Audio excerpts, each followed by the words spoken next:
तेजस्वी को रहना चाहिए। विपक्ष वो नहीं नजर आए और यूरोप घूम रहे हैं। इस पे हम क्या कहें, मतलब कोई गुनाह तो नहीं है। कोई अगर कहीं पर्सनल कार अपने फैमिली के साथ या कहीं गया है तो कोई गुनाह तो है नहीं। कपिल सिब्बल के साथ एक वीडियो वायरल होता है जिसमें वो साफ साफ तौर पर कहते हैं कि जनादेश हमको मिला, वोट ज़्यादा हमको मिला। तो वीडियो कोई वायरल नहीं हुआ है, उन्होंने इंटरव्यू था, सारे नेताओं का वो करते आए हैं और उसी के क्रम में तेजस्वी का भी इंटरव्यू आया है। तो उनको जो लगा इलेक्शन पे, क्योंकि तुरंत इलेक्शन हुआ था तो ज़्यादा फोकस इलेक्शन के ऊपर ही था और सरकार के ऊपर था कि आखिर केंद्र सरकार किस तरह से काम करती है, विपक्ष के नेताओं को किस तरह से डराती है, धमकाती है, और जितने भी ये सरकारी तंत्र हैं, ईडी है, सीबीआई है, इनकम टैक्स है या इलेक्शन कमीशन है, जिस तरह से दुरुपयोग किया जाता है, तो इस पर सबकी चर्चा हुई है। और ये तो सब लोग, देश के सभी लोग जानते हैं इसको, बिहार के लोग भी इसको भली भांति जानते हैं। और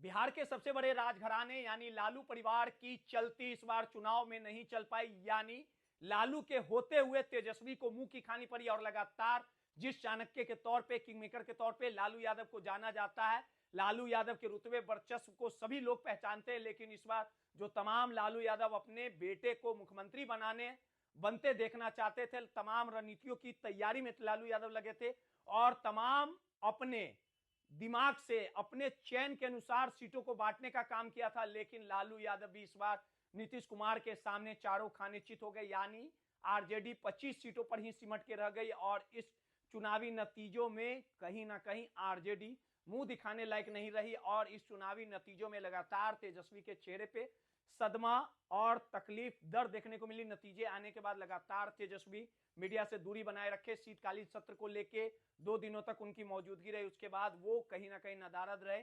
यूपी घूमने को लेके बातें सामने जब इस पूरे प्रकरण पर और बुलडोजर कार्रवाई पर कहीं ना कहीं मीसा भारती जो पाटलिपुत्रा की सांसद है, तेजस्वी की बड़ी बहन है, जब उनसे बात की गई तो सुनिए किस प्रकार से उन्होंने साफ तौर पे साफ लफ्जों में कहा कि परिवार के साथ कोई भी जा सकता है, क्योंकि कोई भी जरूरी काम पड़ सकता है। और किस प्रकार से बुलडोजर कार्रवाई से लेकर हर एक मुद्दे का बेबाकी से जवाब दिया। पहले मीसा भारती के बयानों को सुनवाते हैं। क्या बोले विपक्ष ये कह रहा है, आप लोग के एमएलए विधायक जो हम लोग की बातचीत तो हम लोग हो गए। हाँ, आप लोग का ये कहना है कि लालू प्रसाद यादव के समय में पहले पुनर्वास होता था, तब लोगों को विस्थापित किया जाता था, लेकिन अभी ये है कि अभी सीधे बुलडोजर चलाया जा रहा है। हालांकि वो सत्ता पक्ष का ये कहना दी कि इस मामले में पटना हाईकोर्ट के निर्देश पर अतिक्रमण हटाया जाए, बुलडोजर नहीं चल रहा है। ठीक है, तो अतिक्रमण हटाया जा रहा है, ठीक है, कोर्ट के निर्देश से चला रहा है सरकार, अतिक्रमण जहाँ है वहाँ हटा रहा है, लेकिन उसका एक व्यवस्था करके ही ना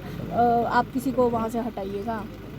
तो अगर गरीबों का घर उजाड़ा जा रहा है तो उनकी कोई व्यवस्था, वैकल्पिक व्यवस्था करके तब उनको नोटिस दे के 1 महीने का समय सीमा दे करके और उनको वहाँ पे स्थापित करके फिर चलाना चाहिए था। लेकिन उसमें क्या कानूनी क्या है वो हमको है जानकारी नहीं है, हम जानकारी लेकर फिर इस विषय पे आपसे बात करेंगे। लगातार सरकार आरोप लगा रही है कि जिस तरह से विधानसभा का शीतकालीन सत्र चला उसमें तेजस्वी को रहना चाहिए। विपक्ष वो नहीं नजर आए और यूरोप घूम रहे हैं।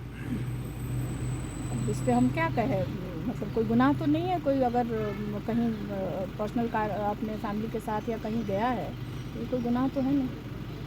कपिल सिब्बल के साथ एक वीडियो वायरल होता है जिसमें वो साफ साफ तौर पर कहते हैं कि जनादेश हमको मिला, वोट ज़्यादा हमको मिला और एनडीए की सरकार बनी बिहार में, ये मशीनरी जीत है। देखिए, कपिल सिब्बल जी का एक अपना शो आता है, उस पर वो इंटरव्यू, जैसे आप मीडिया के लोग, आपका सवाल पूछने का तरीका थोड़ा हमको सही नहीं लगा, तो वीडियो कोई वायरल नहीं हुआ है, उन्होंने इंटरव्यू था, सारे नेताओं का वो करते आए हैं और उसी के क्रम में तेजस्वी का भी इंटरव्यू आया है।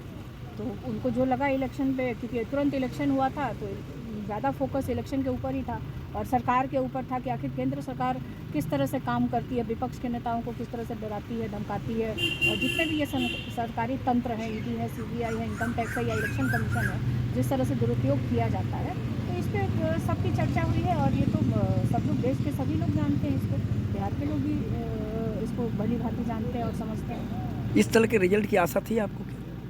देखिए, किसी तरह का रिजल्ट तो, देखिए चुनाव होता है तो हार जीत होती है, लेकिन उसके बहुत सारे कारण हैं और अभी क्योंकि हमारे दल में अभी समीक्षा चल रही है और जब समीक्षा एक बार हो जाएगी तो सारे नेता उस पर बैठ के विचार करेंगे और आपको अवगत कराया जाएगा कि क्या क्या हम लोग को कारण लगते थे। मीसा भारती ने साफ तौर पे तेजस्वी का बचाव किया और कहा कि हमारी पार्टी संघर्ष की पार्टी है, हम संघर्ष करेंगे और जनता के आवाज को बुलंद करने का काम करेंगे और कहीं ना कहीं शीतकालीन सत्र में तेजस्वी के नदारद होने का भी कहीं ना कहीं बचाव करते नजर आई। माई पीडीए समाचार के लिए रोहित कुमार की रिपोर्ट।